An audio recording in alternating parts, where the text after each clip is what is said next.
Today's hottest music, Hot 103. You're chilling with your boy Henry G on a Sunday afternoon. Right now, it's an honor to be joined by Shade Sheist. Welcome to the show. Thank you for joining me.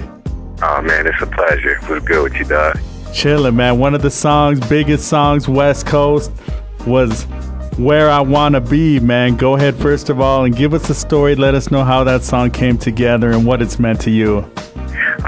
Well, Where I Wanna Be means everything to me because that's my first single that I ever dropped under Shade Sheist, and obviously my biggest one because it went number one right out the gate, and it set the trend for a career that's lasted at least over a decade now. So I'm grateful for the song as far as how it came to be.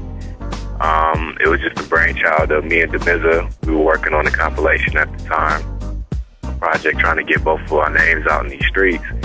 And A-Dog and Corrupt happened to be working in the studio next door to us. And like what they heard, said, what's up with it? And, at the time, I was growing up as a youngster, a teenager, listening to Snoop Dogg, Doggy Style, Ain't No Fun. A-Dog, doing his thing on that, and Corrupt doing his thing. So I looked up to these cats.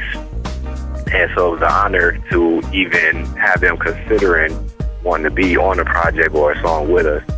So I let them do their thing on that, and they blessed me. The song went number one, and it definitely set the trend for me and Nate Dogg to collaborate on many singles after that, because we did about 4 other singles that all went at least top 5 or top 10 on Billboard. So the man blessed me big time before he passed, and so I got to give a lot of credit to my big homie Nate Dogg, and of course to Corrupt for putting down this thing, because Where I Wanna Be goes down with like the gin and juices and nothing but the G things, and when you think of West Coast classics, now you got to put Where I Wanna Be in there. So I'm grateful. I'm not even an old cat, I'm a young cat, and I got me a West Coast classic, so I feel great. Much love to everybody that supported me from the gate, you know what I'm saying? Tell us a little bit about where you're from, and what do you feel the biggest obstacle just to pursue the music career was early on for you? Well, I'm from Inglewood, California. Everybody knows it's a little suburb next to South Central LA, Compton, Watts, Long Beach. We got the 5 boroughs just like New York. I grew up in the hood just like most of the cats that do this urban, gangster rap, hip hop. And, I learned what I learned in the streets from being in them, and I learned what I learned musically from being in the studio.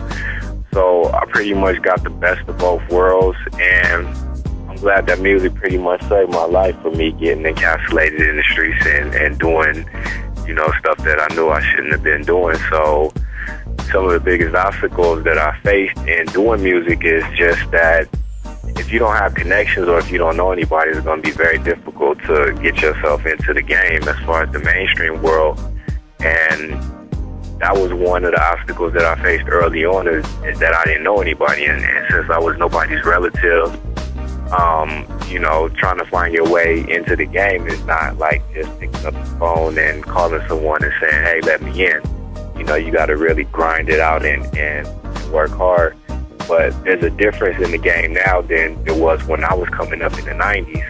You know what I'm saying? The game has really changed, like I was telling you before we got on the line. And, as far as people trying to do it and the obstacles that they face now, there's so many more hurdles now than, like I said, when I was doing it. And so, it's hard to even give advice on what you can do or what you should do, because the game has changed so much. It's like there is really no words or no wisdom that you can say, do this or that, because anyone looking for a record deal, they should really know that there is really no record deals out there as far as from mainstream perspective. If you want to do some independent stuff, then that's all day. You can open up your own record label, you can do it online, you can sell your music digitally on iTunes and MP3s, because that's where it's at now. But as far as people living the pipe dream and thinking that you can still get a record deal through one of the majors, they're not even really looking for artists. And the ones that they do pick up, have some kind of backstory to them, like they really have something going on nationally or regionally to where it's just obvious that they have to get a deal.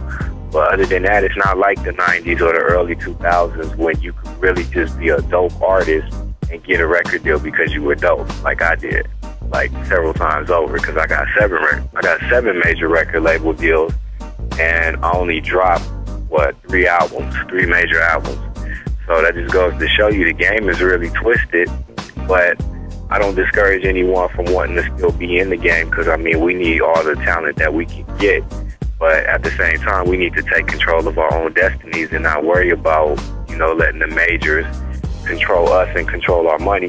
Get your own money, put yourself out, you know what I'm saying, and do the same thing that you would be doing under them, but you control everything. And you're still going to face the obstacles, but you'll be able to, live with peace of mind and go to sleep at night and know that you're not selling yourself to the devil, and, the money that you do make is 100% yours. You know what I'm saying? Right. Now, you're still a young cat, definitely a seasoned veteran, though. Other than the labels not signing, what are some of the biggest changes you've seen in the industry from the time you were starting out up until now? Lack of unity now, and lack of love and support. And that's just the realness, because back when I was coming up originally, I got a lot of support from a lot of people, from DJs and record pools, DJs at radio stations, MDs, PDs, everyone in radio. It was like a big family, and it really felt like a big family. And I went to so many different states nationally. Like, I traveled the entire nation, and then after that, I traveled the entire world and, like, spread my good West Coast music, and then the rest of other West Coast music that I brought along with me, too, like, all over the world. And I used to get so much love, so much, respect from the people that mattered, that helped to get the music that I made out to the masses. Nowadays, I'll be hard pressed to really find, a handful of people that really, really support what I'm doing. But it's not just me. I don't want to make it seem like, I've been singled out, because the truth is everybody. You know what I'm saying? Everybody is the victim of this right now. Nobody just said, oh, we don't want no Shade Sheist. You can't name a West Coast artist that's really winning on the airwaves, or winning as far as getting support from national DJs and other coasts and all of that. And it really sucks, because back in the day, like, I could look towards my own hometown stations to support my music and play me on the radio and, show me a lot of love. In fact, I got so much love from my hometown radio station, which was the #1 radio station in the nation at the time, that they put me on the front page of the Los Angeles Times and said that, anybody getting this much airplay has got to be illegal, and, tried to tie me up to some scandalous payola scandal that, I wasn't involved in and that had nothing to do with me. But, it was a great press month for me, and it really boosted my career at the end of the day, because it showed that I was a young cat that was really messing with some big wigs in order for me to even get this kind of, exposure. So that shows you how much the game has changed at this point, because I can count on the support. I can count on making something dope, and I could walk it into any station and they will play it off the GP, because for one, they knew I wasn't bringing them no garbage, and for two, because that's just how they got down. So I don't know what's changed in, like, the mentalities of a lot of the people, the staff that works in the industry now, because it seems like everybody has an ego now. Everybody's full of themselves. Everybody thinks that they're the man, and if they don't have anything to do with your project, like if they didn't produce it, or if they don't have any kind of, financial stake in it, or any kind of interest in it whatsoever, then literally they don't have no interest in it, and they don't care to play it and don't care to support it, even if it is a good record. Because I have many singles that I've dropped since my last big single that actually charted on Billboard back in 2004, which was What Did You Do, with Mariah Carey and Nate Dogg. After that single, every single that I dropped was independent.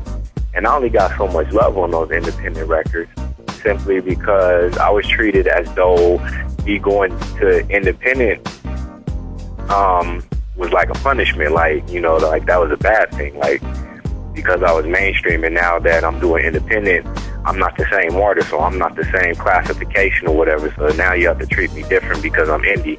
Like, it doesn't matter, the title doesn't make a difference. It doesn't change my quality of music. My quality is just as good as my first album, that got all the accolades with all the West Coast classics and all of that. Nothing has changed. Like, my sound hasn't degraded.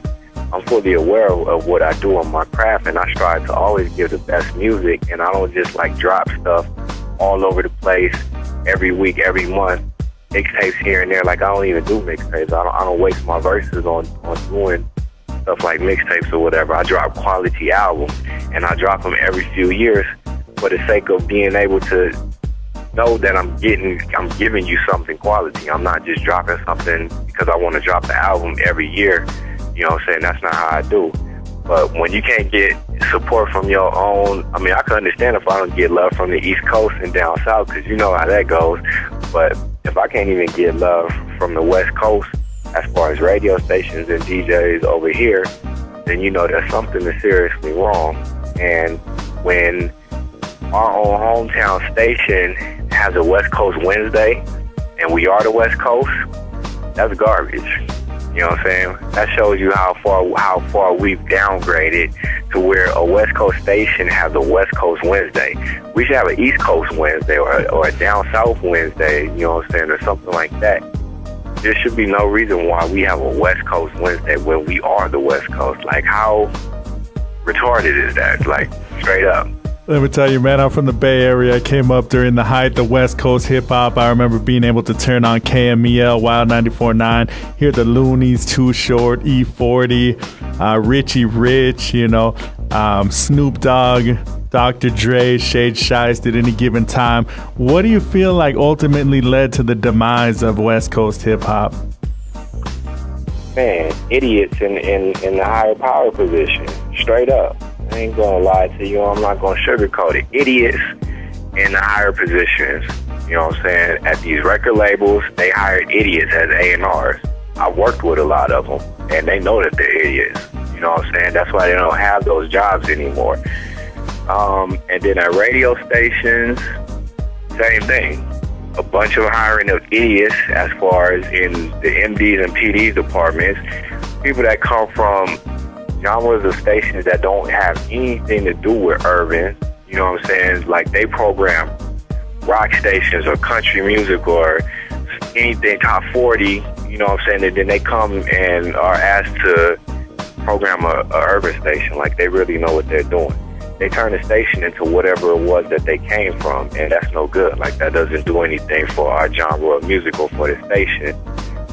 There's no support in the streets anymore. Like, the station used to really get out there in the streets and coordinate with the people and go to the places, and like, you could really feel the unity between the people that actually listen to the stations and the stations itself. And now it's like, people don't show up to things because most people don't really like listen to the radio that much anymore. It's because the playlists get repetitive to the point where it's like you're hearing the same songs literally every 30 minutes. And if you want to do that, you know, you can turn your iPod on and you can just put a song on repeat and do that yourself. So there's no reason to listen to the airwaves.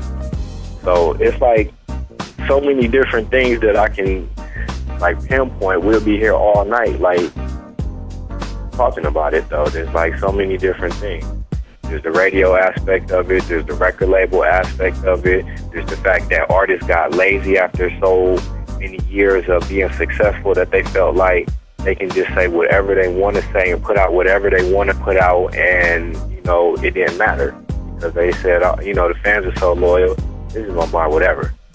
They crap and whatever, they gonna pick it up. It's all good. And that's not fair to the fans, and like, that's not fair to anybody. And it's lazy, and it's, you know what I'm saying, it's pretty much disrespectful to what we're doing, because this is supposed to be like an art form. This is not just throwing stuff against the wall and trying to say, look what I made. You know what I'm saying? Like, you're really supposed to put time and effort into your craft and your talent if you truly got skill, and give your fans like your best work that you could possibly give them. I mean, at least that's what I do, and that's what my peers do and my label mates do. And I know a lot of artists and vets that came before me that follow that same work ethic. But there's a lot of newbies and a lot of rookies that came from a different game, a different part of the game, that don't understand the game that we pioneered, and they're also destroying it. They're like a cancer, and Like, everybody watches this on TV or listens on the radio, and they automatically think that they can just do this. Oh, I can rap. You know, I can put some lines together. I can rhyme the N words of each of these lines or whatever. So I'm a rapper. And then I got a camcorder. I can make me a video, put it on YouTube. Everybody is on this do-it-yourself rap. You know, like it's a costume, Halloween costume that you can just put on and instant rapper. Like, people don't understand. This took me a long time to get here. I had to give up my whole adolescent life in order to get to this level. You know, starting from 10 years old in elementary school. That's how far back it goes for me. Shade Sheist didn't come around until 2000, the summer of 2000 in June. Prior to that, I was out already under a whole nother name, Shady Montage, with a whole nother set of hits. I was on the radio, you know, little teen sensation signed under Disney, Hollywood Records. So I learned the game from so early on, and now we get to the age that I am now, and it's degraded. Like, it's like somebody flew some planes into the music industry straight up. It's like we had a terrorist attack on the industry, because it seems like after 9/11, everything just went to crap, for real. Like, everything turned upside down, and it's a combination of economic things, but it's mostly that there was a lot of idiots hired in a lot of the positions that mattered, and they corrupted those positions and left it corrupted for the next people that come into play to clean up. And, like, you know, you can't always do that. You can't always get to clean up somebody else's mess and then be able to show off what you can do, whether it's good or bad. So it's just handicapped.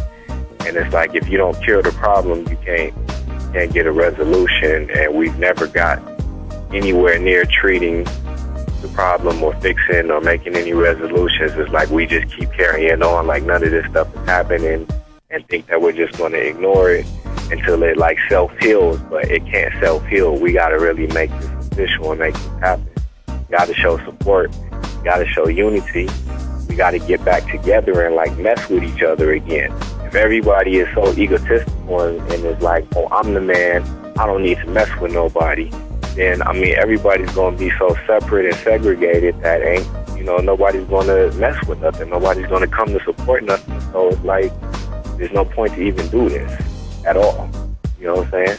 What's the use of having a function or a venue and saying that you're going to, like, do whatever you're going to do, and then don't nobody show up because nobody cares that you rap or that nobody cares about your songs or whatever.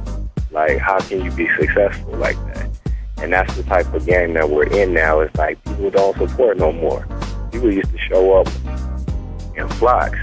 You know, you had to do 2 shows sometimes in one night. You had to separate it or do a show the next day because, you know, so many people came that they couldn't even fit all of those people in.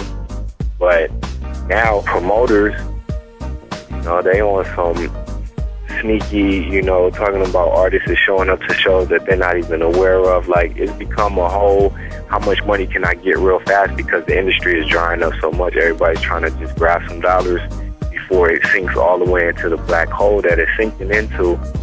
Nobody's bothering to, like, say, hey, what can we do to fix this? Like, how can we fix this? So, you know, until the big wigs and the vets and the people that matter, the people that run this, actually come together and like make a move to turn this the other way, like, it's going to keep sinking. And then pretty soon there's going to be no radio stations, no record labels, and then everything is going to be independent. And who knows, like, what that's going to do or what that's going to turn into. Could be a good thing, could be a bad thing. It could be the end of hip-hop as we know it. You know what I'm saying? We'll have to wait and see.